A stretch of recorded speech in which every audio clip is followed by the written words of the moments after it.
This episode of Outdoor Journal Radio is brought to you in part by the Invasive Species Centre, protecting Canada's land and water from invasive species. Freedom Cruise Canada, rent the boat, own the memories. JMB Cycle and Marine, your home for all things power sports, boats, and equipment. And Silverwax, absolute care for everything you drive.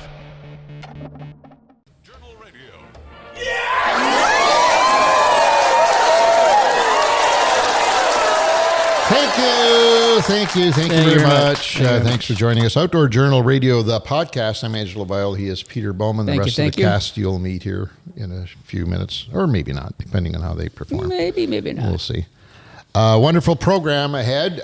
Joining us in a few minutes from now, our very own in-house fish doc. His name is Dr. Stephen Cook. Give me a hell yeah! Hell yeah! This issue of Fish Talk is going to see us taking a quick trip to Texas, where Stephen just finished with the Black Bass Symposium, which is something we had no idea was even taking place. Mind you, it only takes place once every 25 years, so a little surprise. Yeah.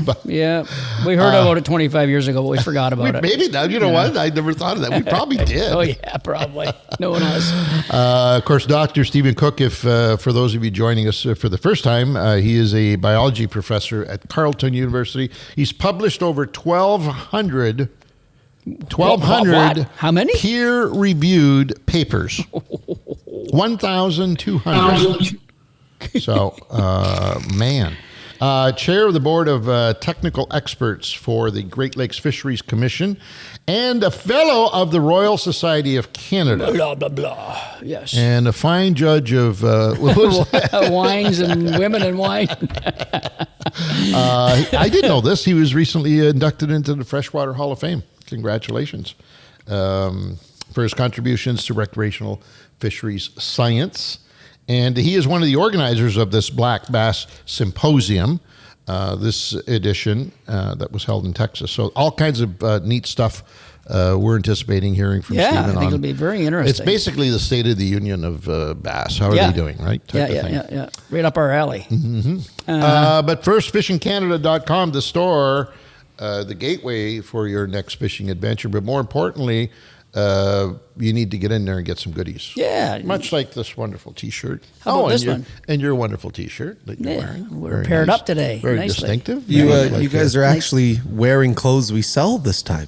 Ah, I like this. I like it when you guys listen. I got the same one on, but I was in disguise. I missed out today. Incognito. That's a threesome, boys. Yeah. That is a threesome. Nick, well, if a guy was to go or a girl was to go on the shop.fishingcanada.com and just buy this T-shirt, what would that cost them, do you think? How much It cost them approximately $25. That's it? That's it. $25. It's not like you're, an arm and a leg. What if they had a bonus code? Would they get that? You're talking like get some you could get down to like $20. Okay. Even 15 if I'm feeling really generous sometimes. I obviously don't know the right people because I swear I paid more than that for this 30. one, You and I paid $30 each for these, didn't we? Yeah. I thought so. You had to get a pair to get 30 each. Anyways, there you go. Fishing Canada, the store, fishingcanada.com. Or you can go in through the main door, which is... shop.fishingcanada.com. Nicely done. Thank you. Listener feedback, Mr. Bowman. At Patrick Gibson 2828 via YouTube. Listener feedback in response to our podcast from Lake Temiskaming. Oh. I live 30 minutes north of Lake Temiskaming, right on the Blanche River, which feeds it. It's even dirtier. It's from the rich farmland up here, and we call it the Clay Belt. Okay, I think you know what. I think we fished that river. I know Steve and I did that shoot, and like Ange just pointed out to anybody watching, that the water is very murky, very coffee with milk looking sort of thing, which is obviously clay influenced. But we went to that river right at the Temiskaming shores, right at the north end of the lake, basically. And there's this tiny little river that comes in, and it's even dirtier than the lake. It's like it's coming mud. in dirtier? Yeah, it's just pure mud. It's a tiny little river, but it's long. And there was a bit of a flow to it, so and that goes down in obviously down to the Ottawa River. I think the Ottawa River goes starts at the other side too. But this little creek or whatever he was talking about, I think it might be the same one. It was just nasty looking. And we went and fished it for a bit, and we caught fish in it, in that water clarity. It's like, what the hell? How do they see in this stuff, But they do. Pretty crazy. So that's interesting. Obviously, colors would play, I think, a major role in your bait selection. Colors, but I think more like the rattle baits, or the rattles in the baits, and the sound and the vibration of the cranks that we were throwing and all that. I think that was a big key. You know what I mean? But that said, a lot of people get them on live bait in there. A lot of people fish. You see them anchored on the brake lines, dropping straight down with live bait and catching the snot. Scent obviously is the key there too. Yeah. So these fish are such extraordinary creatures. I'll tell you what I noticed in watching. Now we got the footage back. We go through all the footage here. Ange and I and Dean and Nick. Everybody goes through the footage and do our different roles in it.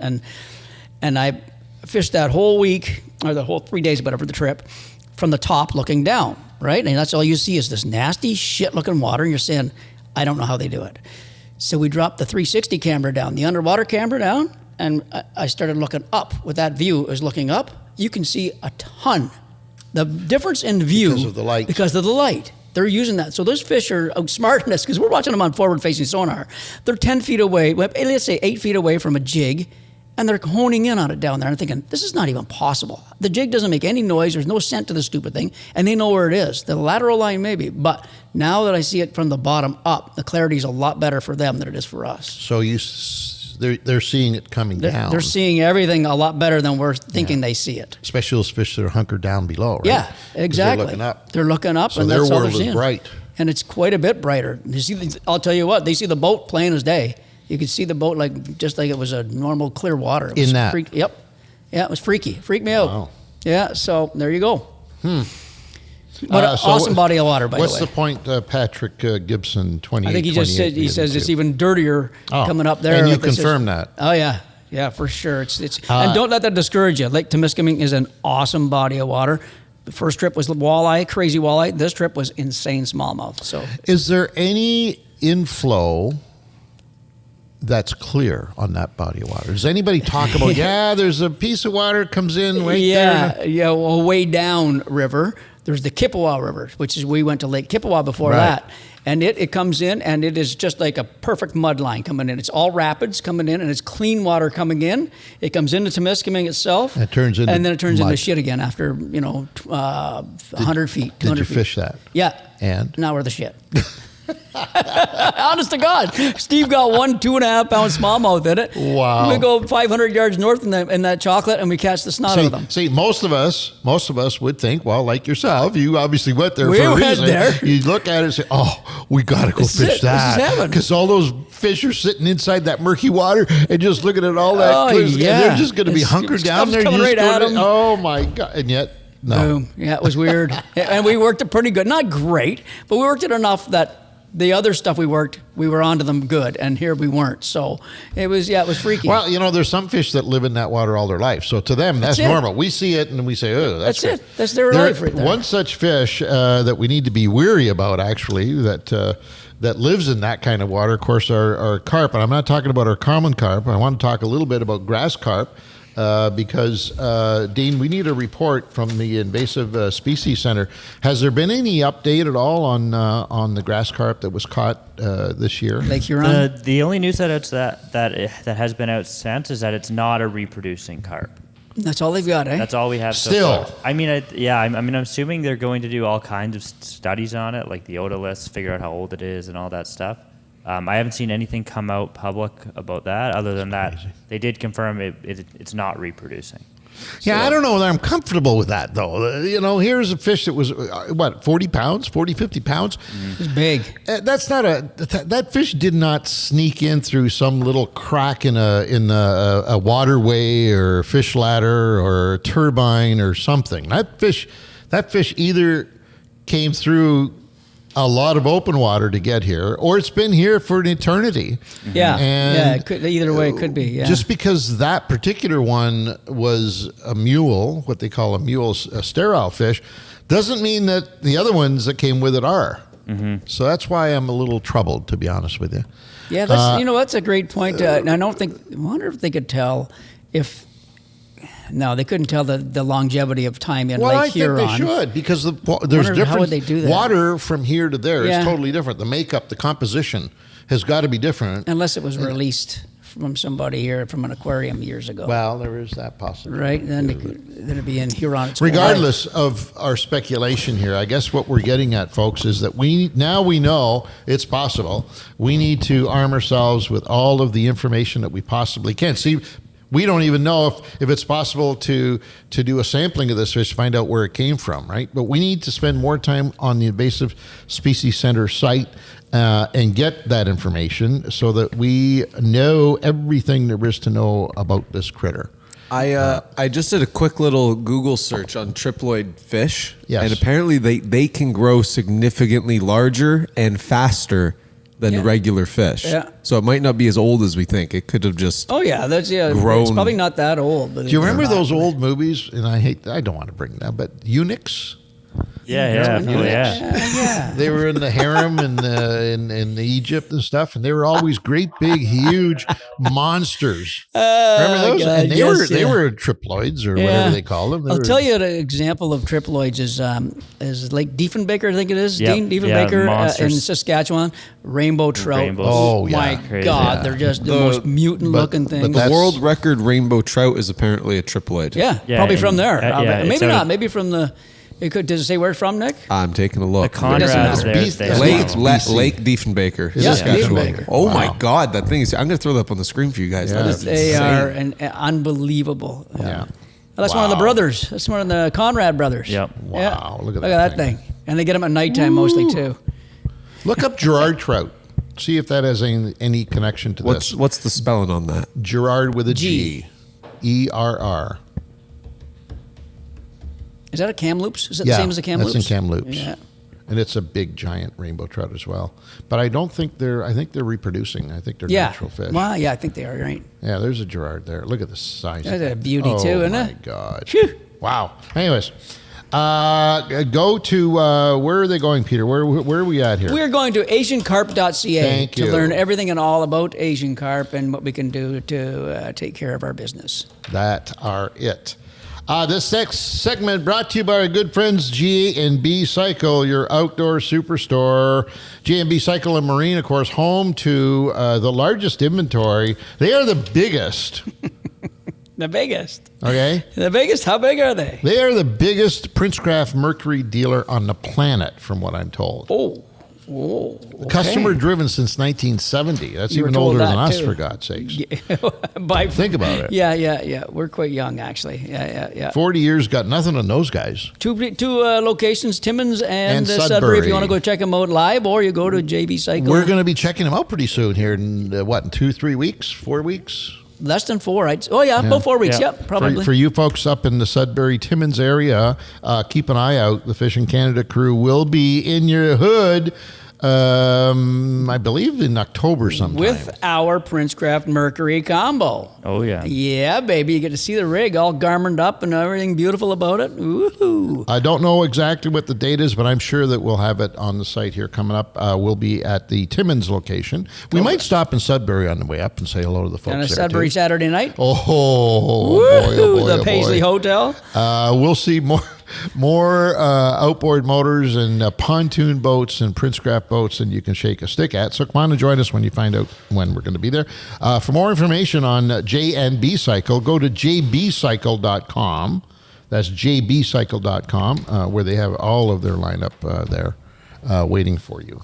Yes, indeed. All right, in the news, BASS live sonar rule update. Yeah. For the 2026 Elite Series, and I, for one, am disappointed. Are you? Yep. I wondered about if you Very were or not. disappointed. Yeah, I hear you. And if I was a regular follower of that BASS, which I have to be honest, I'm not, I would be complaining like crazy, because this opens,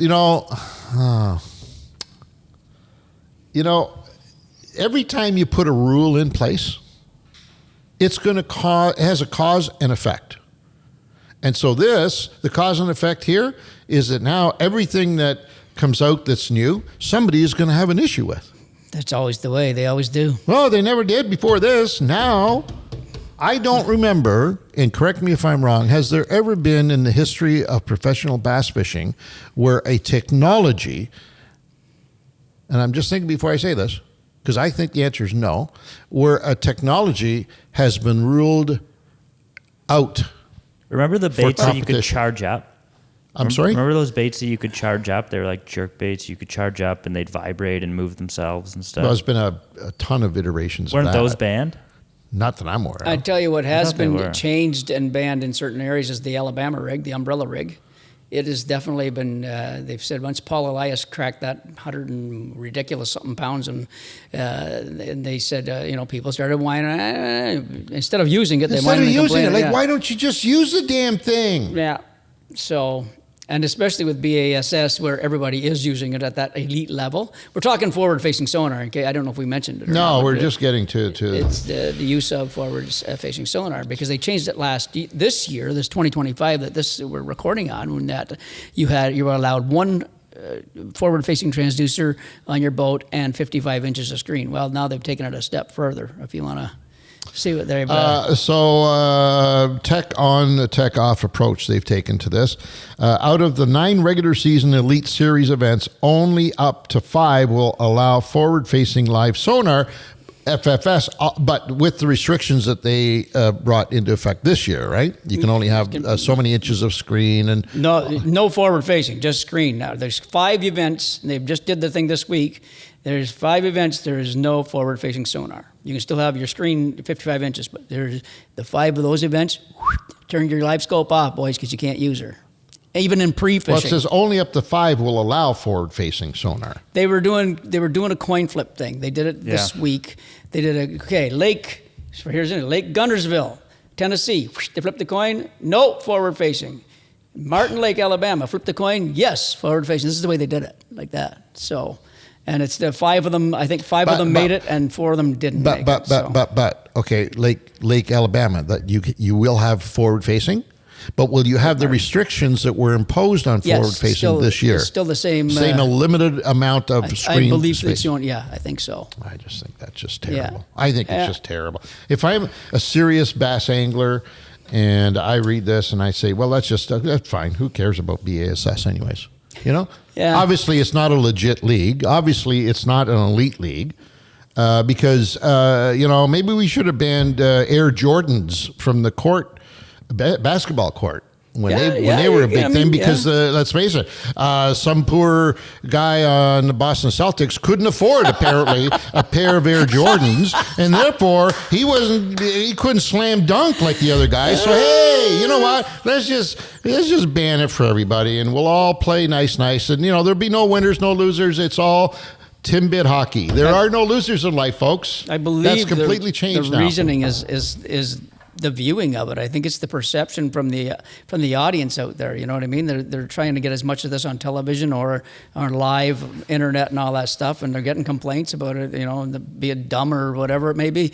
They're getting all these complaints. But I don't want to watch a guy staring at a screen all day long, and that's all I get to see. Hell, I don't want to watch a guy on the golf course addressing his ball on the tee for as long as they do. I want him to go up there and just smack that baby because I want to move on to the next hole. I get you. But that's not the way the game's played. I think a lot of the anglers are going to take the approach of that. Okay, I'm as good as I am. I'm as good as anybody else is without forward facing. So as long as it's an even field, come on, let's go. I'm a good shallow water guy. I can figure things out with traditional. I think that's the approach they're going to all take. They're going to have to. Right? Well, of course they're going to have to. And I agree that they're as good an angler without this technology. I agree with you 100%. My biggest problem with this is, where do we draw the line? Right. Yeah. Where do you draw the line? Because MLF did the same thing, right? I got a great idea. Hey, let's tell the fishing industry that there will be no more growth. All your research and development dollars now can be spent on executive salaries because we don't need to expand the industry. We don't need to continue breaking down the barriers. And if there's an industry that needs breaking down the barriers more than any other sport, it's fishing, because we have got to accept the fact that we're dealing with a living organism that we're trying to fool into believing that they should partner up with us and jump in the boat. So if there's a sport where we need technology, Oh, trust me, I love it. I love technology. Fishing is it. Yep. Because we're dealing with another living organism that doesn't necessarily agree with what our intentions are that day. True. Right? So Yeah. I don't get it. I just don't get it. Anyways. Yeah, that's the deal. So I think, And- MLF was the same. So now there's not any of the big three. None of them are, go ahead and use it if you want. So now you know what's going to happen, right? Now all of the little B level, tier 2, tier They're gonna 3. open the doors for eventually, Bassmania here will outlaw forward-facing Maybe, or technology. maybe they'll go the opposite way. The B level ones maybe say, okay, guys, they won't allow it there, but let's all That's what I do. just put 7 transducers on there and go at That's it. what I do. Yeah, That's There you go. exactly what I would do. there you go. We'll see how smart they are. But I don't get it, man. I know, What's Garmin's take on all this? I don't know. We haven't talked to, did you talk to them? You didn't say anything about that at ICAST, eh? They didn't talk about it. No, there was. I mean, they were just no. There was no talk about this. Well, it's at all. almost a compliment for the I was average just about to guy. say that. It's almost like, oh my God, this is so good, they're banning it. This is damn good. So once I Yeah. get to afford it, I'm getting that shit. Okay. You know what I mean? All right. Because it is that way. Like for when the you think about it. non-tournament guy, you'd be like, okay, I need that then. Like whatever they're not Yeah, allowed if- to use, if I need these that. guys- if these guys, I never thought of that. and if these guys are using it, why do they need it? They're the best shallow water experts in the fishing guys in the world, so they need it too. Damn, I need that too. Then if it's helping them, it's got to help me. So That's interesting. I think we haven't heard the end of this. I think the fish are going to revolt. I think what's going to happen is the fish are going to form a union, and they're going to say, hey, we don't like this. And I'll tell you why. Because what it's going to do, it's going to force everybody, the majority of anglers, it's going to force them back to the shorelines and start pounding those shorelines like Sure we it did is. for 50 years. Because those fish that are out in open water, we'll never be able to catch them without forward facing. We have no way of finding those babies anymore. So let's go and rape and pillage all the shorelines like we've always done. So if I'm those fish that live in those shorelines, I'm going to protest. I'm going to join a union. I'm going to protest. Hey, whoa. The dock owners are going to have a union going too. Oh, no kidding. Hello, dock owners, Look out. cottage owners. I would be the best side imaging expert out there. I would learn how to use side imaging for single fish. All I do Why- is just drive around. So why don't they ban that? Well, they haven't yet, so I'll use it. So until they ban it. So. You're just being proactive. I'm being proactive, buddy. I'm going to be that one guy that's not on the bank still. I'm going to catch 5 in a day, and they're all going to be 5 pounds each. Yeah, you can do a fairly good job with side imaging on probably- pelagic fish, right? Except Not for great, but you can. you get an idea. Yeah. You get an idea. You'd have to put the brakes on and go fast at them, but yeah. There it is. The whole story. We obviously can't give you everything, but you need to read it. It's at fishingcanada.com as we speak. They break down all the new rules and regulations, how they came up with this, why. Disgusting is all I can say. Something that's not disgusting, though, is the fan question of the week. We look forward to this each and every week because it's brought to you by our good friends at fishfindermounts.com, fishfindermounts.com. If you've got something you want to hang over the side of the boat, forget BASS. Who needs those guys? We were talking about that the other day. The cameramen have been hanging over the side of the boat when we're out tuna fishing coming up very soon. Oh, yeah. Oh, boy. They'll be That's chumming a the little area different. for us. A little different. But if you need to hang a transducer or whatever over the side of the boat, you need to look no further than fishfindermounts.com. Our friendly Canadian manufactured products, by the way, who have got everything that you could possibly want in mounting not only transducers, but also screens on the boat itself. Check them out. Submitted by Red Leaf Kayak Angler, $27.95. That's a long one, eh? Red Leaf Kayak Angler, $27.95 via YouTube. Does that mean this guy gets something, by the way? If you deem Question. him worthy, Oh, there you go. he's in contention. We don't have to get it approved by the store manager or anything? I don't think the store manager's involved in this in this part. Oh. He hasn't all right. been. He doesn't have that authority. right now. This is not me. The Countess does. Oh, it's the Countess. Okay, sorry. The Countess has a lot of power here. If you submit a question via YouTube only, by the way, so let's get that right, because we hear all the time, well, you guys didn't say it was, yeah, we did. It's from YouTube only. You have to As submit. a subscriber. You have to subscribe, and you have to submit it as a subscribe. If you don't want to subscribe, that's perfectly fine. There's nothing wrong with that. You just can't enter the contest. That's all. I mean, let's be honest about it. we have no other way of getting you, the information from you if you're not a subscriber, and that's the end of that deal. Yeah. Fan question is as follows.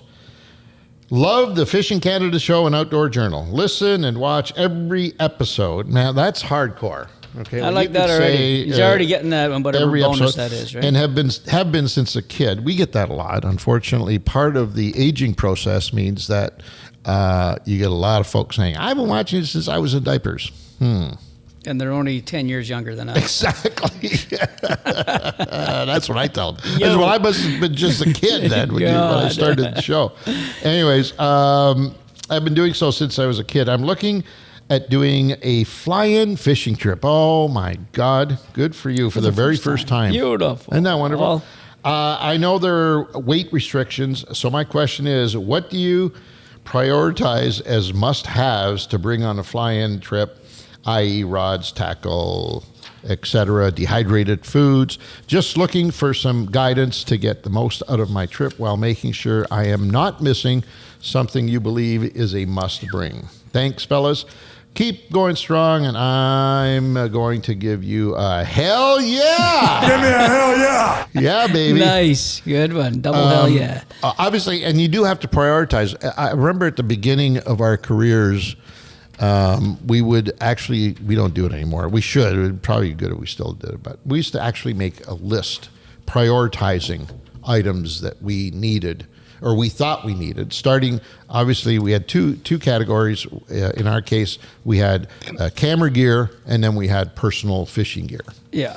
And so just a couple of things that jump out to me that we think are obvious, but maybe most anglers don't think about it. If you're going to a fly-in, now, aside from the obvious stuff, the rods, the reels, all that stuff, one of the most, I think, forgotten items when you go into a fly-in is rainwear. Rainwear. You think? I think so. I think a lot of people are caught without. It's mid-July. You're in 30-degree weather all summer long, and now you're going into a fly-in, and oops, I didn't bring anything that's breathable and waterproof. Uh-oh.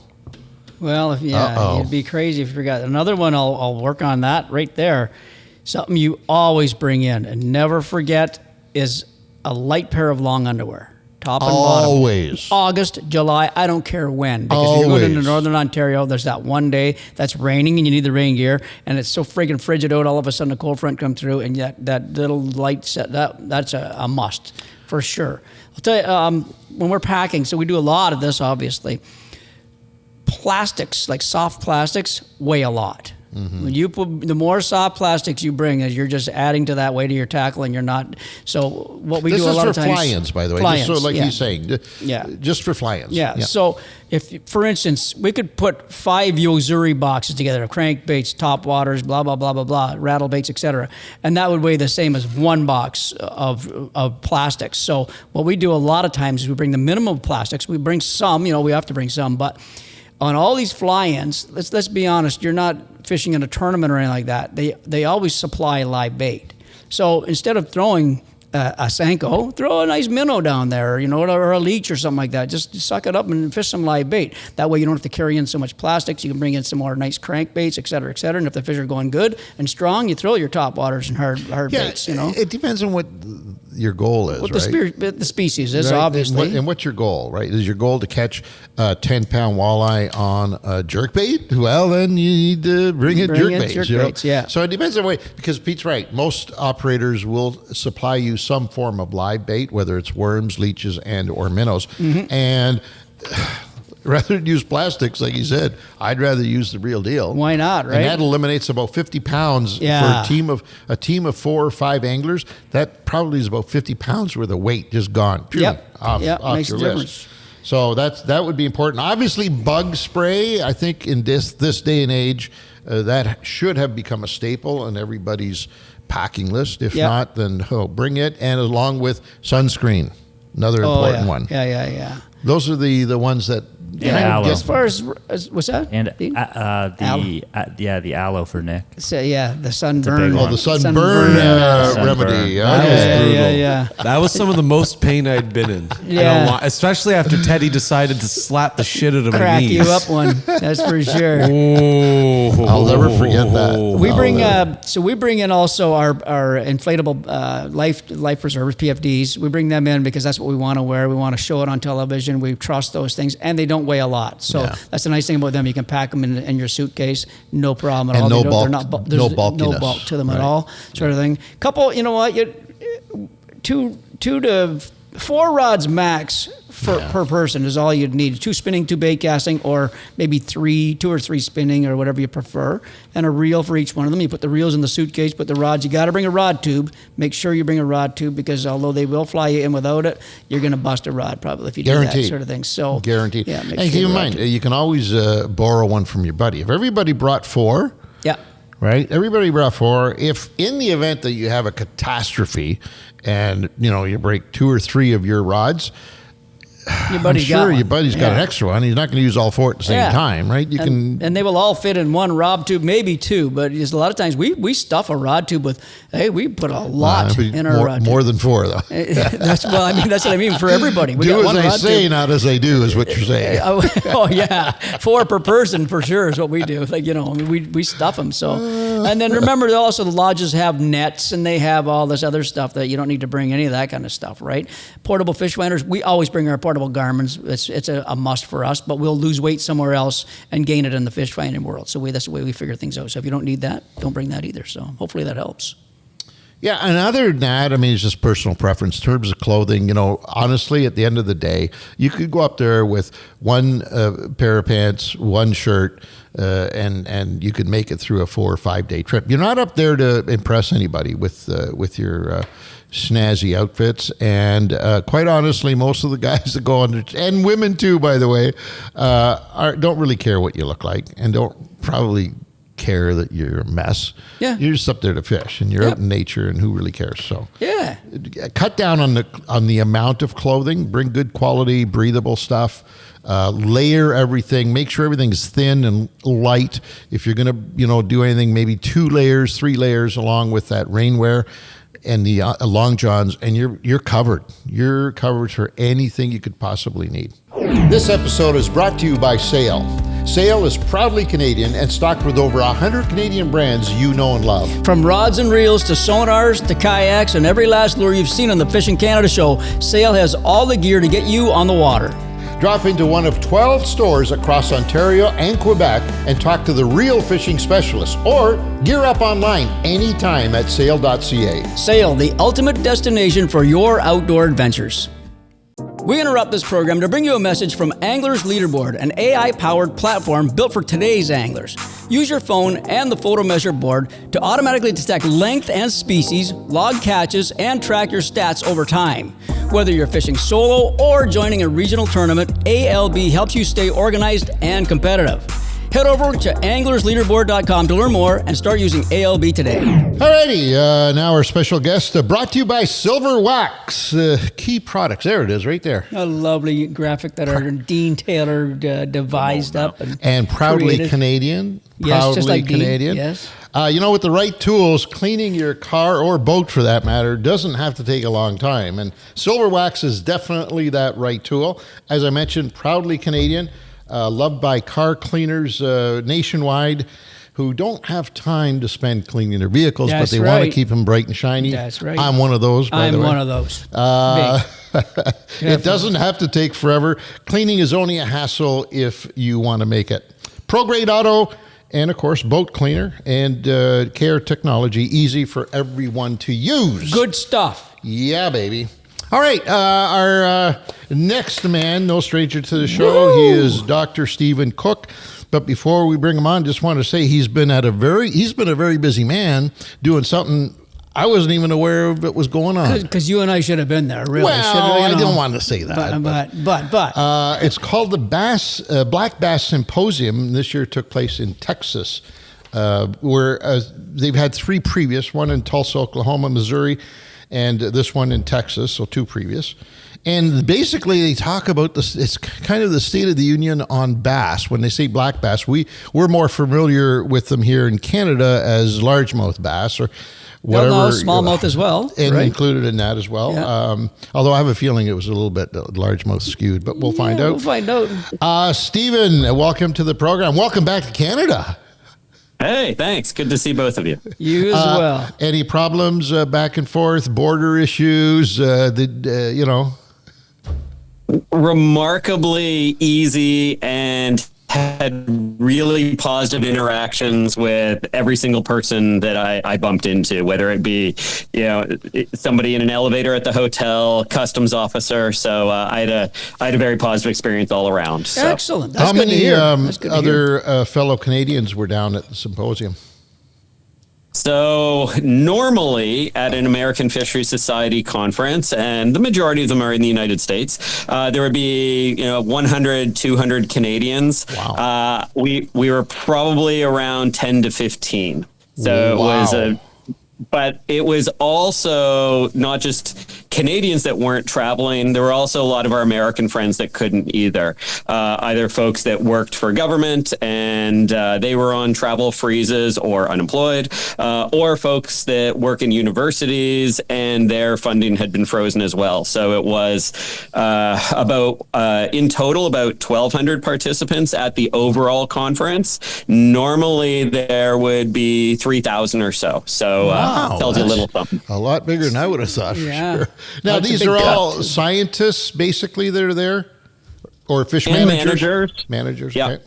Yeah, and lots of students, lots of trainees as well. About a third of the attendees are students. Yeah. And just to be clear, not all 1,200 of them were there because of bass. At any point in time, you could go to a room and listen to a talk on tuna or on trout stream restoration. But there were about 400 people that were there to totally nerd out on black bass. Does it frighten you, Stephen, that the numbers have dropped down that far, as if to say the fisheries overall is not as important as it used to be? Or does that kind of alarm you at all? Or am I just reading into that wrong?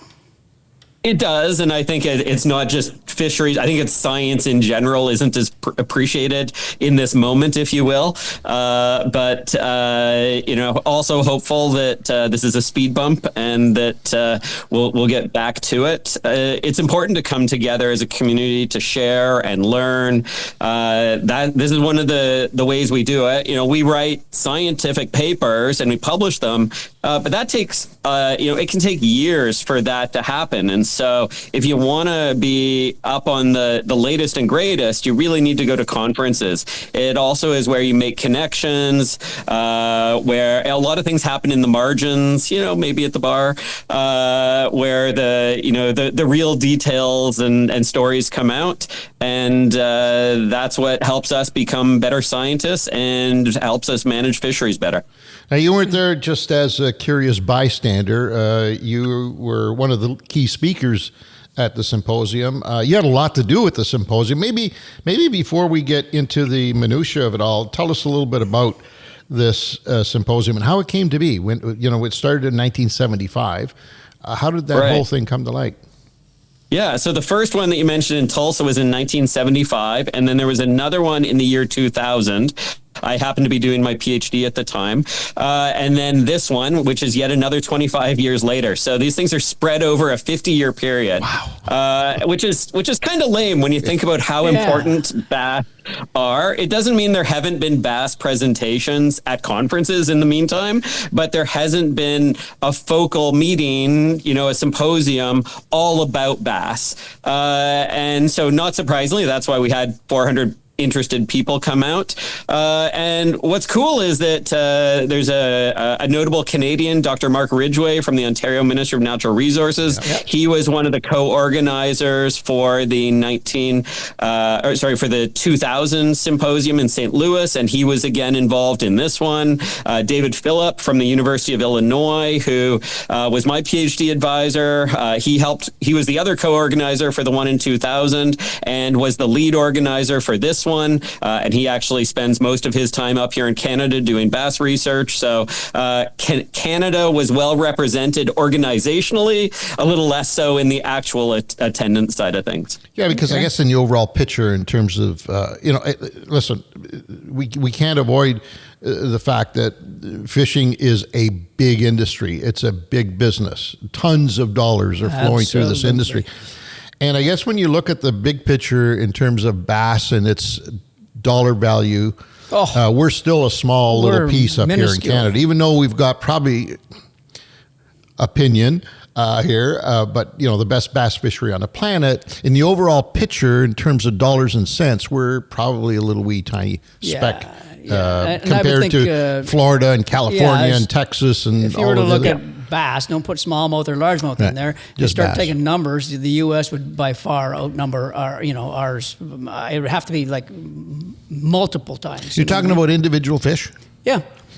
Yeah, I think. I mean, every state has bass in it, except for maybe Hawaii and Alaska. Yeah. But we don't have bass in Northwest Territories, Nunavut. A lot of Canada doesn't have bass in it, right? Not yet. Not yet. Coming. But I'm talking about right now, present, right now. All right, Stephen, you were first up to bat at the podium. What did you talk about? Yeah, let's just make sure everybody understands what black bass are, just real quick, too. That is a term that we use to cover all of the fish that are in the genus Micropterus. So, scientists we have scientific names for things. So smallmouth bass is Micropterus dolmu. So it's every species that starts with Micropterus. And so in Canada, that's only two. That's largemouth and smallmouth. But if you go down to Alabama, for example, there's another handful or two. There's obviously spotted bass, there's Florida bass, but then there's a whole handful of others that only occur in just a few streams. They're usually stream fish, so things like Guadalupe bass and red-eye bass and so on. There's actually 19 species of black bass, and some people have a list. They go out and their goal is to catch one of each of all of those 19 species. That would be cool, eh? That would be really cool. Is the peacock in that family? No, it's actually a cichlid. So, yeah. Is there such a thing as a shoal bass? SHOAL? They are. There is. Yep. Is that one? They're a black bass. Okay. Yep. Yeah, I remember hearing these names. Guadalupe, when you said that, it's just a name that you don't really forget when you hear it once, right? Little Lupe, you were thinking about. Little Lupe is a little different. She's an entertainer. Right. Okay, Guadalupe, this may be where she's from. I'm not sure. But. Okay. Now that we got what that. did I talk about? So what were you talking about? Obviously, you must have had I was there to give a science kickoff. So I was supposed to summarize 25 years of bass science and given about 40 minutes to do so. So that was not an easy task. And what I decided to do was identify some themes. And some of them were a little bit provocative. So one of the themes that I presented as sort of what I considered to be a truth is that the black bass management toolbox is antiquated. That we've been doing the same old thing for the last 25, arguably 50 years. I'm not sure it's working as well as we want it to. And so some of those obvious things are not necessarily up here, but in other parts of the world, they stock.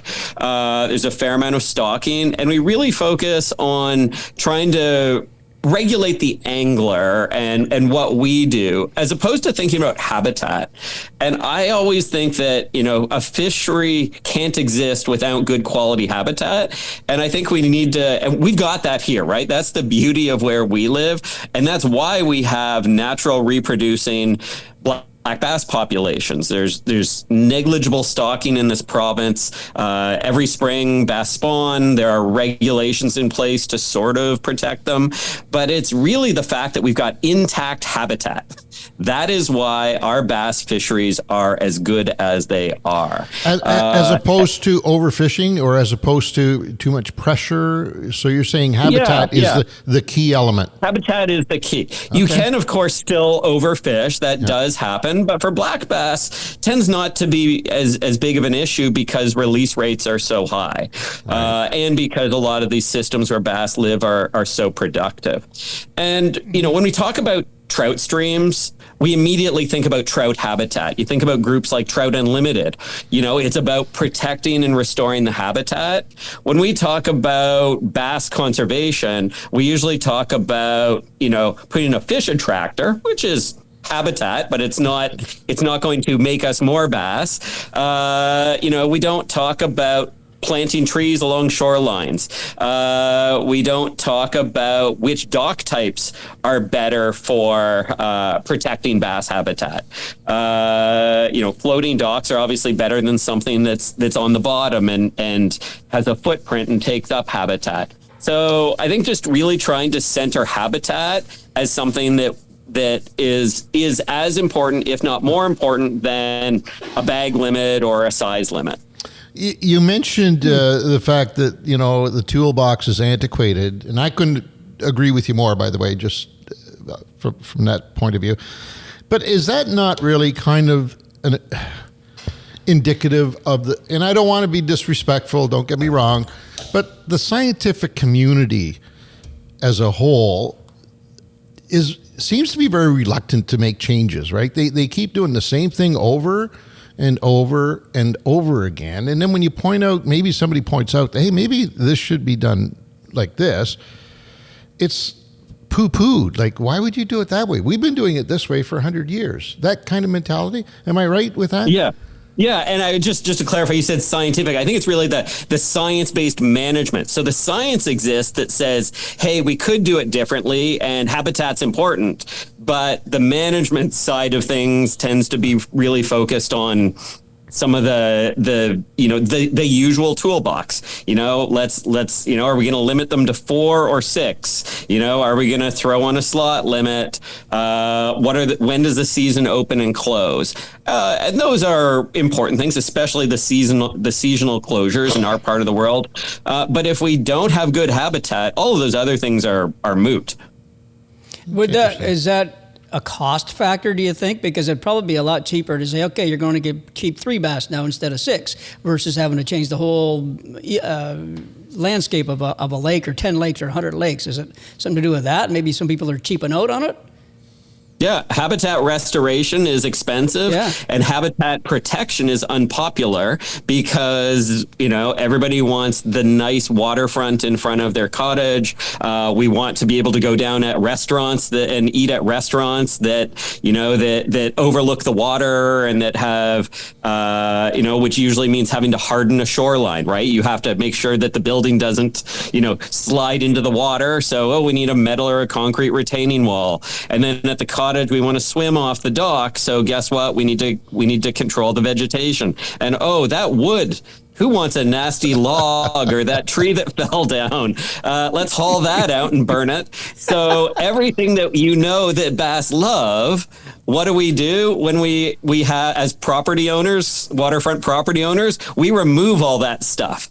Right. So I'm not saying, and some of the people that remove it are themselves anglers and some not. But I think it just, again, really points to the fact that protecting bass isn't just the responsibility of the bass angler or the fisheries manager. It's everyone. It's, every property owner on Lake Scugog, for example, has a role to play in making sure that we have bass fisheries that are there for future generations. And what's cool is that one of the other things I talked about is how bass and bass fishing are for everyone. Right. We can go out and, I'm going to focus on trophy bass. You guys just care about catching a bunch of dinks. And then somebody else is going to go and harvest a bunch and bring them home and have a fish fry. And those are all valid legal uses. But the person that owns a cottage that has a bass that spawns at the end of their dock and has never fished in their life, they also love bass because they get to see bass doing their thing. And so I think that's something unique with bass. These days, there's not the indigenous connections aren't quite there like they used to be, but there are a lot of faunal remains that have been found at important ceremonial sites, particularly in New York State and Pennsylvania, where First Peoples relied on bass for food. Wow. Think about tattoos. I don't know. Do either of you have a bass tattoo? I don't. So anyways, I have one in the making. Popular. Yeah. We can go to places like Eufaula, Florida, the self-proclaimed bass capital of the world, and there's a big bass statue there. Bass are, when Denny Brower was on the Wheaties box, bass have infiltrated our culture, and well. It's interesting you say that, because I'm thinking here in our neck of the woods, we've got statues of just about every species of game fish. You're thinking of up northern Ontario. Yeah, in northern Ontario. And Sault Ste. Marie and Kenora. The most prevalent, I would say, arguably the most prevalent creature in those parts is probably bass. And yet there's not a single statue of a bass on highway, from 17 all the way up to Kenora. Kenora, yeah. Isn't that interesting? Yeah. So I guess there's something to be said about that. This episode is brought to you by Angler's Leaderboard and its Spot Mapper feature. Spot Mapper connects your catch data to your spots, allowing you to view your catch history. With Spot Mapper, your locations stay completely private. Only you can access them, so your favorite spots stay your secret. Learn more at anglersleaderboard.com.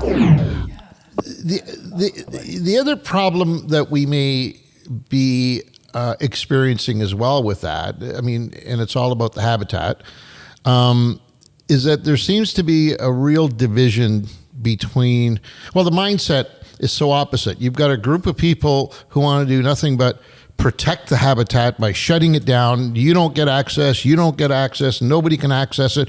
We need to preserve it, keep it tighter in the drum. And then you got the other group of people saying, hey, I just want to go out and enjoy myself. I'm not making a mess of it. I just go out every couple of weekends with my kids or whatever, and I fish a little bit. So why do you want to restrict my access?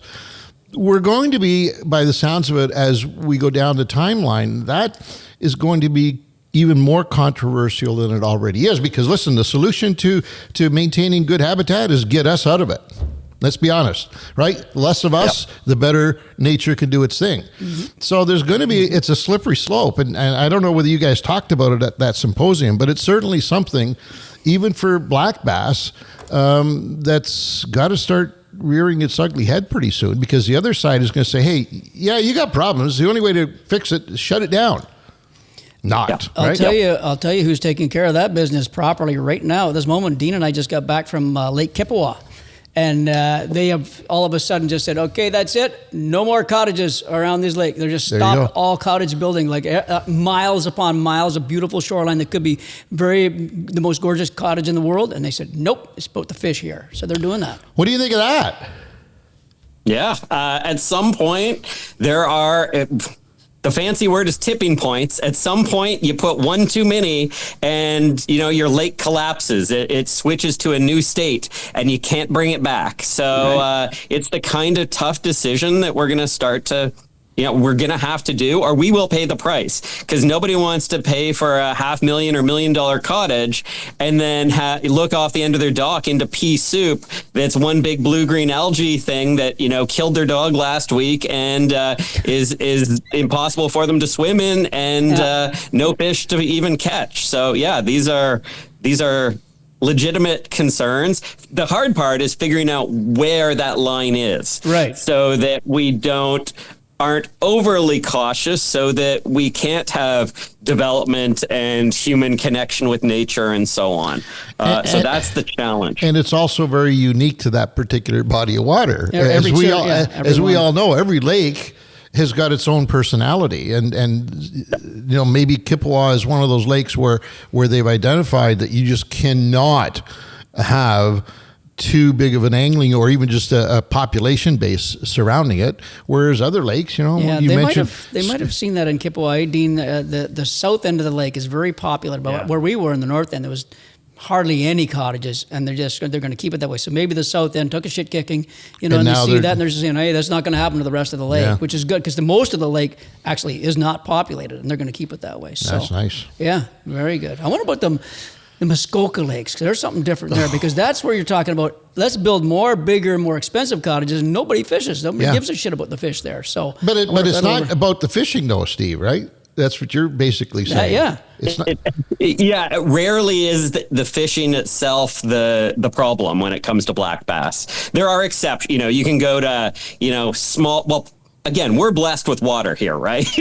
There are other parts of North America where there are bass and there's hardly any fishable water. Farm pond is kind of your best bet for catching a bass. Wow, that's crazy, eh? When you think about that. Did you guys talk about, and I know we keep going back to this every time you're on the program, did you guys talk about technology and how it might be affecting black bass?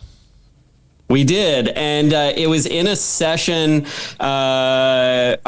focused on future proofing. So one of the things, we know that things are changing, and I should say that normally conferences are just, one person goes up, talks for 15 minutes, then the next, and that just repeats itself for 5 days, and you go home, in information overload. We did have a day or two of that, but then we did more interactive sessions. So we had short kickoff presentations in this future proofing session. It was all about what do we need to do so that next time we meet, hopefully before 25 years, but when we do, we're celebrating the successes that we've had in an uncertain future. An uncertain future might mean climate change. It might mean geopolitical changes. For example, less money for science and less tolerance for evidence-based management. It might mean new invasives, new all of those things. So technology was definitely, as you can imagine, one of the topics. And with technology, really what we were talking about is the usual forward-facing / live sonar type stuff. How do we fare with that one? You know what? I think our conversations were very much in line. And what surprised me is that the industry was really well represented there. People from BASS as well. And I think everybody realized that it's a balance. It is going to become cheaper and therefore more widely used. But at this point in time, there is no evidence to suggest that, at least for black bass, there's any need for regulation. But we're starting to see, bottom-up thing. Well, I don't know whether you want to think of tournament organizers as bottom-up or top-down, but one of the BASS just announced that for their coming season, they're going to limit the number of tournaments where forward-facing sonar will be allowed. I think they're using a coin flip to figure it out, if I'm not mistaken. That was in our news today in this podcast. So yeah. That's Absolutely. interesting. I mean, I guess. Hey, listen, I know we harp on it once again. One of our pet peeves here has always been that the scientific community, whether it's management or science, seems to always want to work under, that cloak and dagger kind of atmosphere. They don't want anybody to know what they're doing. And you know what that causes is people to say, hey, wait a minute, what are you guys doing? You're bitching and complaining all the time about it, but what are you doing to make a change? Was a discussion held on about that? Like, you guys need to, and I say you guys, scientists need to come clean with the consumer a little more often, and is there any hope of that happening? Yeah, absolutely. That was certainly brought up by a number of folks. The importance of partnership, the importance of bringing science out of the closet and management decisions forward and creating space for people to be involved. And we have that to some extent in Ontario through the zone councils, although they don't meet as often as they need to, and they're kind of on again, off again. But that approach where you have people sit around around a table and learn. And those people will have different perspectives. I'm there because all I want to do is harvest walleye. You're there because you're, interested in multi-species fisheries. Somebody else is there for a different reason, and you learn and share, and that's where good understanding comes from. So yeah, definitely. And even again, how this conference was designed, normally it's just scientists talking to scientists. On occasion we get to talk to managers, but this one there were actually there were industry representatives, anglers, tournament anglers, and so on in the room, and that really brought a richness to the discussions. It also showed us that we were remarkably on the same page, and that we were all collectively need to work together because we're all allies.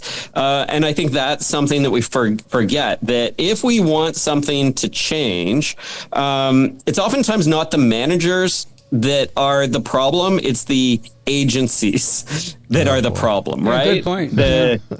Yeah. They may want to do something, but the powers that be, things move slowly, and then eventually you give up. Your forehead gets bruised, and you move on. Explain that for just a moment, because I think most anglers out there are under the impression that the scientific community that executes on the science is also part of the fisheries management community. Because we think, well, in order to be a good fish manager, you've got to have a scientific background to make the whole thing work. Otherwise, why are you managing fisheries if you're not a scientist? Explain those two groups for us, if you would, please. Yeah. You would be, well, maybe you wouldn't be surprised, but there's a huge divide between science and management. And, we're, as scientists, we generate new knowledge and we put it out there. And when I say out there, there's a couple issues. Well, first of all, a manager has to have time to go looking for that information. They have to have the ability to get access. And many of the things we write, you have to pay to access. They're in journals, libraries that increasingly our government managers don't have access to. And then they also have to be able to synthesize that. What does all of this mean? And then actually say, well, I'm ready to make a change, and then get that institutional buy-in before they would ever say to the public, hey, would you be interested in this alternative regulation? So there's a well-known divide between science and management, even within agencies that are science-based. And every natural resource management in Canada is science-based. They have science people that work within, but guess what? They usually are in different places. Or even on different floors, and that is enough to be a barrier. So the manager in that agency that you're referring to. So let's say we are both working for that agency, and Pete's the scientific part. I'm a biologist, fisheries biologist, and I was lucky enough to get the management job, the head honcho. Yep. So Commandatore. So are you saying that I don't have to make my decisions based on because I'm not a scientist, right? That's not what I do. That's not what I was hired for. I want to ask you exactly what I was hired for in a moment, but let's remember that. But are you saying that I can make decisions either without Peter's consent and or knowledge, or maybe even worse than that, against Peter's wishes? I can make those decisions. Yeah, and the reason, one of the main reasons is because you're going to ask your buddy who is in the cubicle next to you, and your buddy is also a manager. Yeah. And that is it's just things that, we know, and this isn't just my perspective. We do social science studies too. We interview fisheries managers. We interview people that work in agencies to learn how they work, to help them get things done in a better way. And this comes up every time. Even they're more likely to use Peter's info than my info, because it's at least got that institutional stamp of approval. But still, there's a huge barrier even within organizations to bringing that science to the table. So how the hell did I get my job? How did I become a manager? Yeah, God. decisions are complex, and it's decisions. We used to try and push this idea of evidence-based or science-based management. And Right. the problem is the word based assumes that the only thing that needs to be on the table is the science. And now we're using evidence-informed because other things matter, right? So we could say the absolute best thing for bass would to be no more cottages in Ontario and no more fish. Most fish populations aren't better off because we fish for them. But that's not practical. So it's about balance. And so managers have that tough job of finding that balance between total preservation and protection and sort of over the top level of conservation versus total exploitation. Right? Where we just annihilate it and turn it into a bathtub, the lake into a bathtub with nothing but goldfish in it. So how do you find that middle spot that ideally makes everybody somewhat happy, but not everybody perfectly happy? So really, that's your job. So really, my job, I'm not a fish manager then, really. I'm not managing fish. You're managing people issues largely. Exactly. Yeah. I'm not managing fish. So when I call myself a fisheries manager, that's totally erroneous. How much does the almighty dollar factor into it? Well- So after Angelo's Pete just told him, this is going to be amazing, Ange. And I said, it's going to cost you this many dollars. And Ange, I love that. But how often does that happen? Does that hit the stonewall of the project a lot or what? Yeah. It depends on the kind of management. Throwing on a regulation, other than having to, maybe do some consultation and throw up some signs, doesn't cost a whole lot necessarily. It might cost political capital. You got to remember that, right? That's a whole other group next to me, right? That's exactly. That's who I have to answer to That's every day. exactly the Is the problem. political part, the bureaucracy, political, and science. It's a three-headed monster, isn't it? Yeah. But if Pete says the most important thing we need to do is to replace every single septic system that is failing on this water body, and we're going to need to incentivize them to do it, and it's going to cost $3 million, even as a manager, you might be interested in doing that, but not have the money to make it happen. So there's that too. Wow. That's very complicated, isn't it, Stephen? Wow. Yep. So, it's easy for us to look at it and just say, oh, you guys don't know what you're doing. But it's so complicated. And there's so many layers to this. So really, at the end of the day, the poor fish, which is what supposedly we're all here to protect, really, at the end of the day, that poor fish's stars and planets have to be all aligned for him to get the benefit of this three-headed monster going on. Because it really doesn't matter. It's a three-headed... Right. It's a three-headed monster with very good intentions, okay? Yes, to be clear. Absolutely. But it's complicated. Well, the two heads aren't too bad. That third government bureaucracy head, that's kind of an ugly one that gets beat up in between the two of them all the time. What else did you have there that we need to touch on at this symposium? Yeah. One of the things that I liked was a really interesting conversation about the need to eat more bass. And I think that conversation, obviously, there's some caveats around that, right? As I feel the same way. I think it's eating the right bass, right? All right. That it's... we heard this a lot from the fisheries managers down south, where they are really there focused on trying to create trophy bass fisheries, whether it be in private ponds or public waters. There's a real emphasis, you go to Texas, it's all about trophy bass, right? That's why people go there to fish. But the problem is that catch and release is so popular and they have an interest in trying to cull out some of the smaller ones to manipulate sizes and so on, that they can't get anybody to take them home.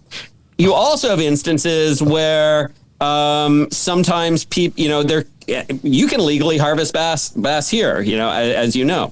And a well-managed fishery should allow that. But there's an odium associated with that, right? You saw it on your faces as soon as I said that, right? Yeah. So, even though I might enjoy a good smallmouth bass fry, you know, every year, you're not going to see me post a picture of that on my favorite socials. Yeah, it's true. Eh? But okay, so let's take it back to the state of Texas that is marketing trophy bass. Can you have a trophy bass fishery if you don't have a really hardcore catch and release policy? Do you think it's even possible? Again, things are complicated, so that's part of it. Yeah, you got to let the big ones grow, right? But they also have the catch a lunker program. So you catch a big one, you call, you know, if you catch a 12-pounder, you pick up the phone, and an hour later, a hatchery truck pulls up from the state. They take your bass and they take it to a hatchery, and then what they do is they breed that 12-pounder with a 15-pound female, and then they stock those back out into the lakes because those are good genes, presumably. See, I love trophy that. bass genes. I love that. It's called share lunker, and it's really effective. Yeah, it's really good. See, that's to me, that's good fish management right there. That's perfect. That's for the future. Yeah. The difference, though, is that without that, you would have very little natural reproduction because the habitat isn't taken care of so well, and there's so much fishing during the nesting season that those fish don't have the option to reproduce on your own. So then you become reliant on stocking. And as putting your fisheries manager hat back on, stocking is really, really expensive to do it well. So that's so it's boutique, right? Texas has gone all in on creating trophy bass fisheries. It's why we go there to fish for bass, because they're trophy fisheries, and that's their thing. I'm not sure that should be the thing here or in Pennsylvania or Minnesota. And then you look at our walleye populations in this part of the world anyways. I mean, talk about a fishery that is being used and abused by all sides, in my opinion. Walleye is probably the most abused freshwater game fish on the planet because it is so consumable. But it's doing well. I mean, aside from a little bit of help in certain areas in terms of stocking programs, they're doing extremely well in most cases, even with all the fishing pressure that is on them. I don't know, though. Look at some of the lakes that we fish. I won't name any lakes because I don't want to put any on the spot, but there are some lakes that you and I know that have been, in the last 10 years, we've had a noticeable difference. And it's catch and release for the most part, except for shore launches, et cetera, like that. So, but even two of them, it's a lot tougher. The reason I bring that up is because, you know, Dean, you can delete this from the final production. But if only people knew, the people who are crazed with the consumption of walleye, like they would eat walleye every day if they could get it. If only those people knew what they're missing by focusing just on walleye from a consumption standpoint, and that they've got a whole other like pike and bass and all these other wonderful species that are, in my opinion, as good, if not better than walleye. If only they knew, we could even out that pressure a little bit, you know, and maybe it would help the walleye in areas where we know that they're having some issues. But for some reason, we've gone out of our way, you, me, him, and the thousands of others that are like-minded, we've gone out of our way to say, shh, don't tell them that they can eat these because these are delicious, right? That's what we've done. So that's why the walleye is getting all of this pressure. Speaking of that, Stephen, you might maybe you'll be able to answer this. I don't know, Angelo, I don't know if we can or not. We'd have to talk to people about it. But back, like when we were younger, let's say back in the day, whatever, bass were really considered a garbage fish almost. People didn't want them. Are they still considered a garbage fish to a lot of people? Do you know? There are certainly that attitude exists in some of the lakes here in Eastern Ontario, and it comes down to walleye, the belief that bass are eating the walleye. But guess what? Walleye also eat bass. So it's there you go. If the systems are really tiny and there's not good habitat, that certainly can happen. But if a lake has a diversity of habitat types, bass can do their thing over there and up there, and walleye can do their thing over here, and in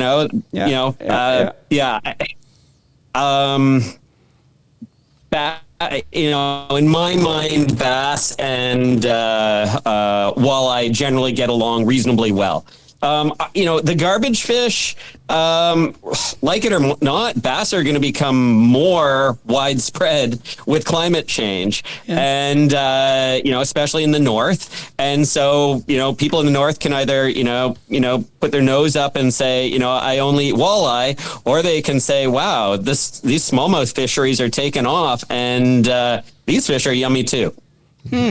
I think the youth nowadays is embracing bass. Whenever you get even though the numbers aren't coming up, they're loving catch and release, right? But they're just that's what they're knowing now, right? It's not that catch, keep, kill, and eat mentality all the time. So I think the kids and the early 20-year-olds now, they're all loving bass because it's just a fun thing to do, go fishing with it the way we think of it, like that. So the old school boys, they're still around. They're still going to throw them in the bush. BC's bad. It used to be bad for their salmon lakes, and even in Ontario, you said walleye, but the trout lakes. If there's a brook trout population or rainbow trout population along with bass, they just hate the bass in those lakes, right? They're just they want to get rid of them all because, like you said, they're eating all the trout. They're eating everything. So, yeah. Hopefully that's changing even in Western Canada. I have to believe that it is. It's the youth. The youth is the future. You youngins, get out there and throw them back.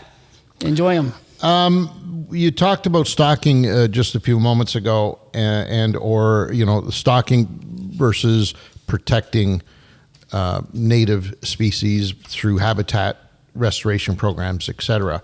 How does that look? How's the landscape look there? Are we winning that fight, or is the stocking solution catching on more and more? Yeah. Again, it seems to be very regional. And so sort of the south central U.S. And even the southern U.S. stocking is really quite common, either for these boutique sort of genetic manipulation, trying to play with the genes and get the, play Darwin basically and get the big fish genes out there. Oftentimes, Stephen, is this private enterprise or is this government? This is government. Okay, so not private enterprise that's looking to build Jurassic Park type of thing. No, there's a few of those, but this is government. It's what Texas is. It's an economic investment, right? It pays for itself many times over. It's just we need to realize that those are not natural, self-sustaining, populations. They've been manipulated by people to make the fishing a certain way. It's, and that's the difference again is here in, if I go fishing in the Rideau Lakes, for the most part, I'd have to work hard to find a hatchery fish. There are exceptions, there's some splake that are stocked on a few lakes. Sometimes the lake trout population gets topped up a little bit because it's subject to overfishing on occasion. But those, bass, largemouth bass, smallmouth bass, pike, crappie, bluegill, pumpkin seed perch, there's muskie in Eastern Ontario here. Very little stocking, if any, for any of those species. So we need boy and girl to come together in the right habitat, unmolested, You're so old and school. do their thing. You're so old it's school. So simple. Come on. And then it doesn't cost us anything. So, yeah. Question for you. So I'm an entrepreneur. I got a couple of bucks, and I see what the state of Texas has done, and I see where Florida is in this picture, and California, in terms of attracting the trophy hunting angler out there, that money is not an issue. We certainly see it in the deer, the world of hunting, with deers and deer and all the other things that people travel all over the world to hunt in controlled conditions and trophy only. So I'm an entrepreneur. I got a couple of bucks, and I love fishing, and I love fish in general. I'm enamored with the whole fishing thing.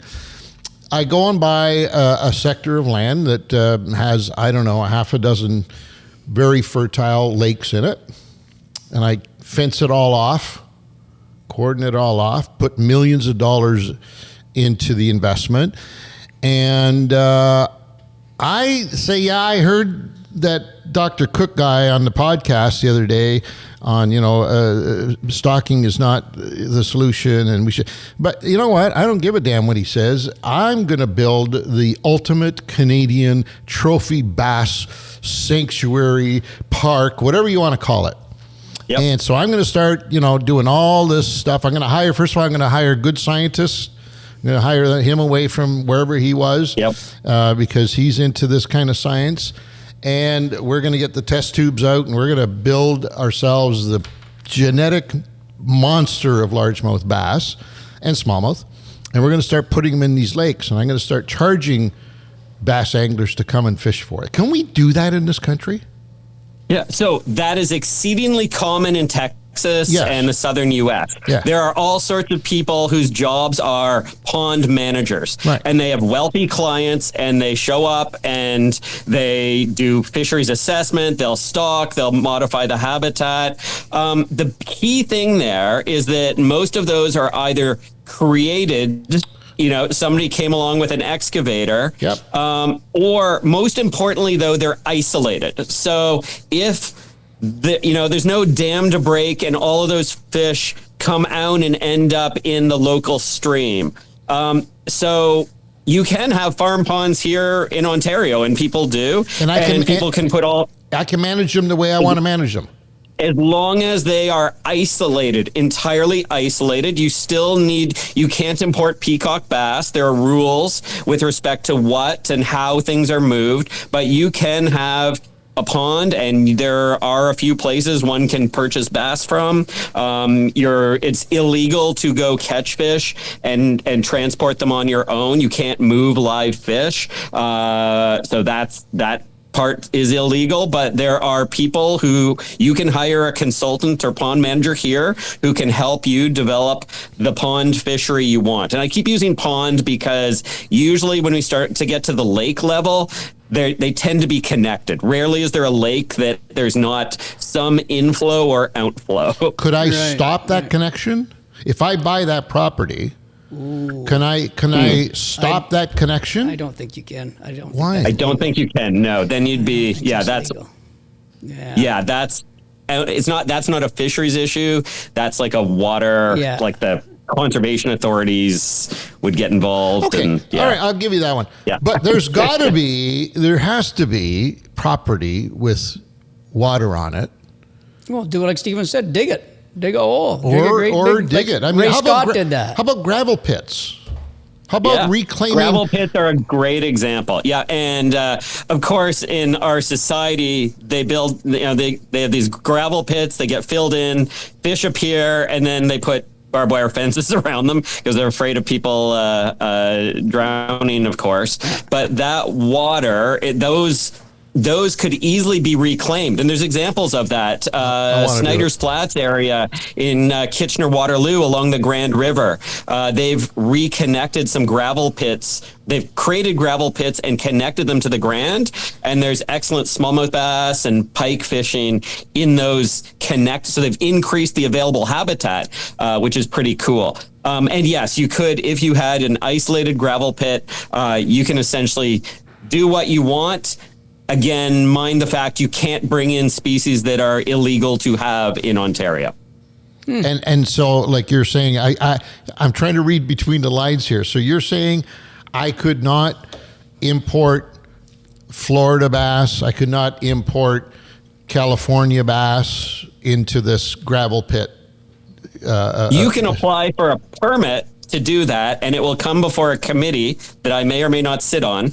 with people from 5 or 6 different government agencies, including Canadian Food Inspection Agency, Ag Canada, Ontario Ministry of Natural Resources, Agriculture, or the Ontario Ministry of Agriculture, and all these groups, and they do an assessment, because it's no different than aquaculturists that want to start raising a new species in Ontario. So they have to do a threat assessment, a risk assessment. What happens if that hatchery truck rolls over as it's transporting those fish, and they end up dumping into the Humber and make their way down into Lake Ontario? What is the potential economic consequences? Could those fish live? Could they make it through a winter or not? So those are the kind, are they known to carry disease? So those are the kinds of things that government does behind the scenes to protect the resources on behalf of all.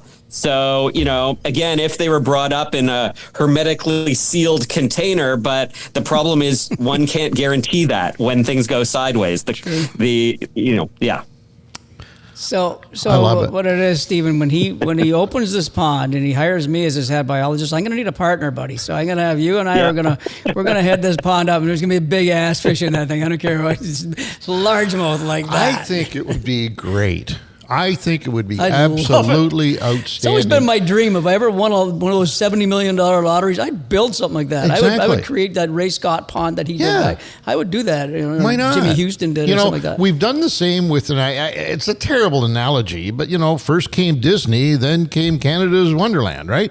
It's the same thing. Why do they have to have all the fun? We can do it here. That's right. And same with trophy bass. Why can't we have a place where I can pay my daily or weekly fee that it's going to cost me to go and fish on this exclusive body of water that has nothing but 10 pounds. Kind of like your Franklin buddy there. It's kind of like exactly. that. Exactly the same. Same thing, different species. Yeah. That's all. Exactly the same. Now, and we do have, you guys have been to Reserve Beauchene, right. Canuck Nature. So there are places that do manage fisheries on private waters within the constraints of public regulations for the benefit of their outfitting clients. Right. So that does happen to some extent already. But why is that only in Quebec and not Ontario, by the way? Both those places you talked about were Quebec. Question. They are. You're right. I don't like that either. I have nothing to offer other than to say you're right. I know where I need to go look for that piece of water. Buddy, I got connections. There was just a Beauchene there not too long ago. Yeah. All right. I have a French-speaking wife, so maybe she could help us.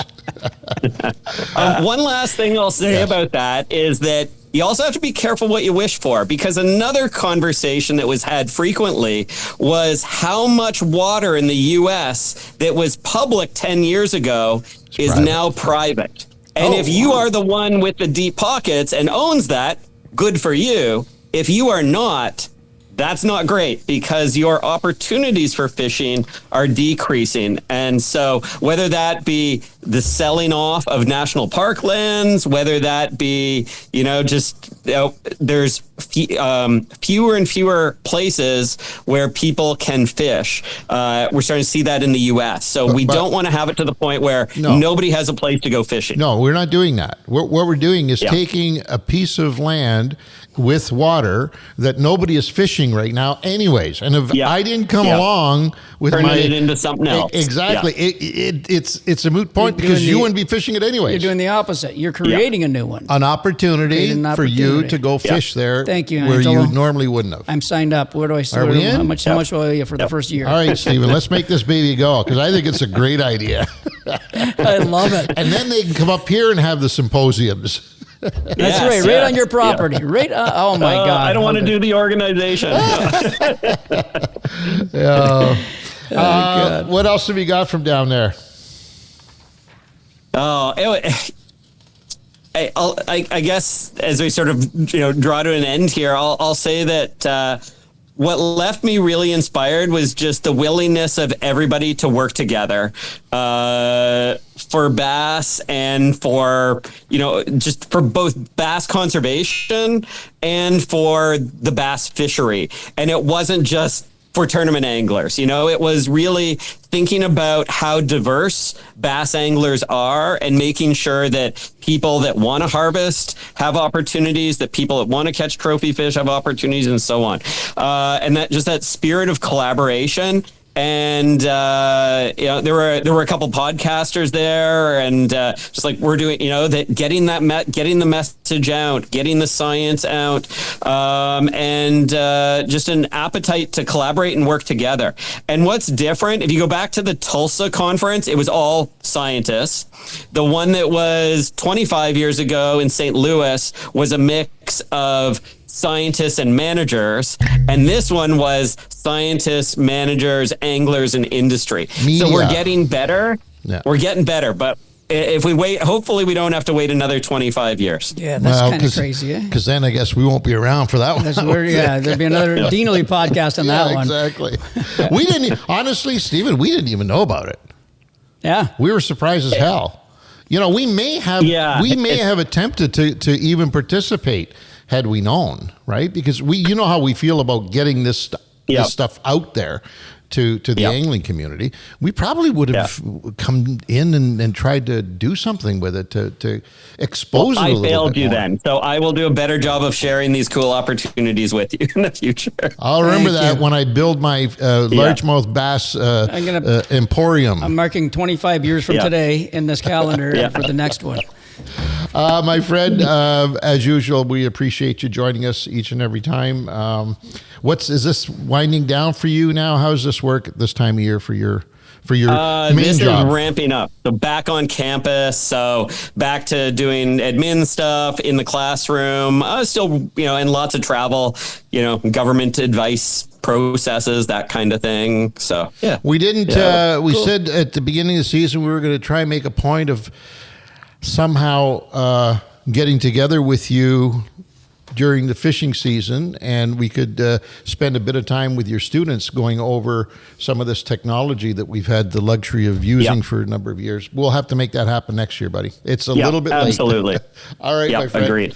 Agreed. And next time we'll be able to show each other our new bass tattoos. We'll be able to, Rock on, brother. All right, boys. Thank you very much, Stephen. Dr. Stephen Cook, our in-house fish doc. Great guy. Fish doc. Great guy. I love it. Love his attitude. Always smiling. Always, man. full of information.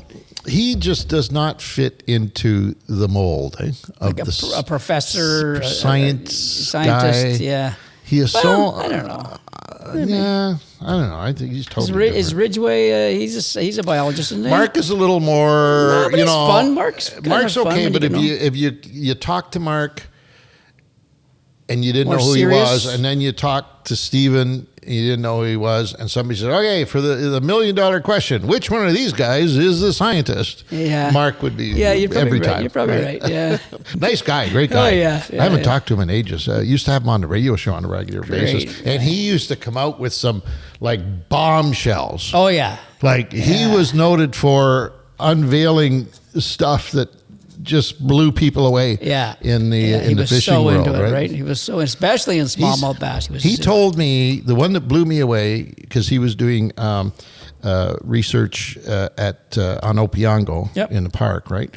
That he had tracked smallmouth bass going from their spawning grounds in the spring, put tracking devices in them, and he recaptured those same fish in the fall of the year 150 miles away.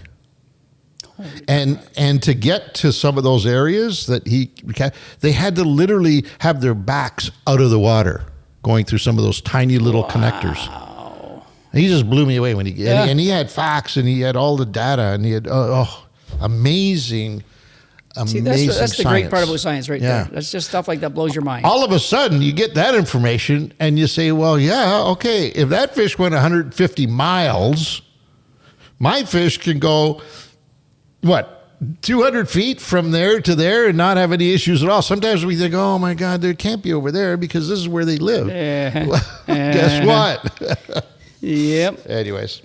That is a great show. Yeah, it was Always fun. love it when That was Dr. fun. Cook comes up. Anything we missed out on that, Dean? Did we do good on that This one? is normally at the time when the store manager pops in with a little message. Well, he might be a little busy, you know. I think our message of the day Yes. is that this week's code is BASS. Oh, we forgot about that. BASS. Don't we normally do that? You No, forgot? we're doing it now. Oh, wow. I Do you said I was going to do it. Do you earlier. realize what you did, though?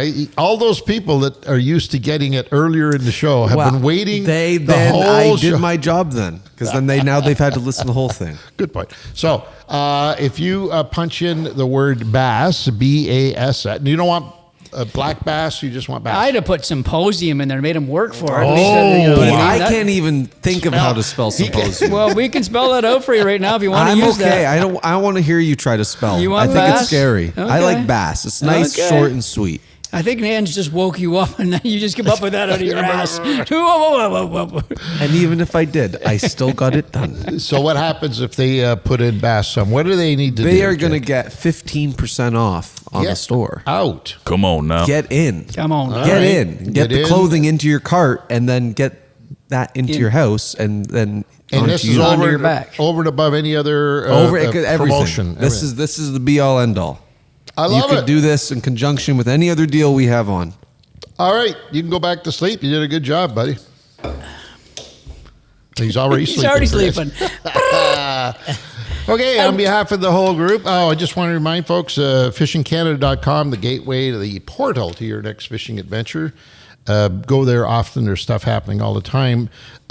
Dean spends half his life there making sure that there's good things in there, like news stories that we read earlier on in the show. But there's a ton of other stories there that we don't get a chance to even talk about here. So You're the only right. way you're going to be exposed to them is to go to Check it. fishingcanada.com. I want to thank Dr. Cook for his generosity with his time.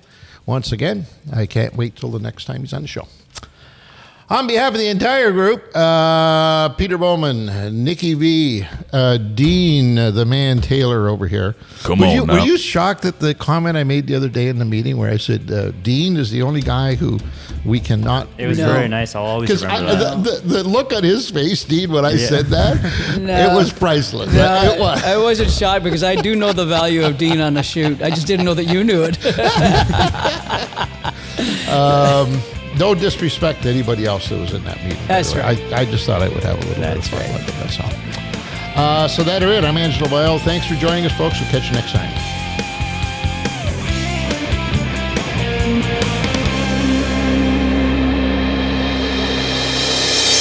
This episode of Outdoor Journal Radio is brought to you in part by the Invasive Species Centre, protecting Canada's land and water from invasive species.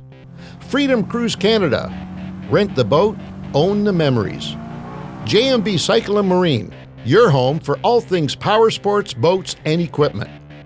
And Silverwax, absolute care for everything you drive.